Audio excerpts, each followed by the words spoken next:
Το μήνυμα αυτό απευθύνεται προς τον ευγενικό και αρχοντικό λαό της Ήρους. Αγαπητοί συντοπίτες, εφέτος το νησί μας εορτάζει πολλές επετείους. Κορυφαία όλων, τα 200 χρόνια από την ίδρυση και ονοματοδοσία της πόλης μας, της ιστορικής Ερμούπολης. Ταυτόχρονα όμως εφέτος συμπληρώνονται και 90 χρόνια από την έβρεση της εικόνας του Αγίου Δημητρίου. Όπως κάθε τόπος, καυχάται και ευχαριστεί το Θεό που έχει μια εικόνα, ένα αγίασμα, έναν τόπο όπου οι άνθρωποι προσέρχονται να προσευχηθούν ιδιαιτέρως, έτσι και το νησί μας έχει την έβρεση του Αγίου Δημητρίου.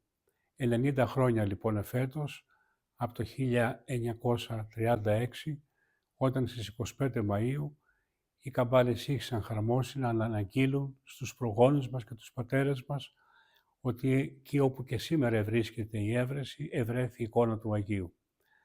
Θα εορταστεί εφέτος λοιπόν το Σάββατο και την Κυριακή 23 και 24 τρέχοντος μηνός Μαΐου.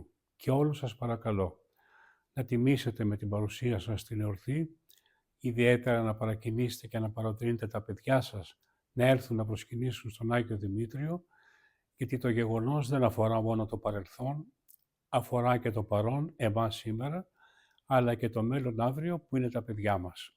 Εύχομαι ο Άγιος Δημήτριος να πρεσβεύει και να παρακαλεί τον Θεό για την υγεία μας, για την προστασία μας, να είναι μακράν από εμάς οι πόλεμοι και να μας δίνει τη δύναμη πάντοτε να πορευόμαστε στη ζωή μας εργαζόμενοι το καλό και το αγαθό.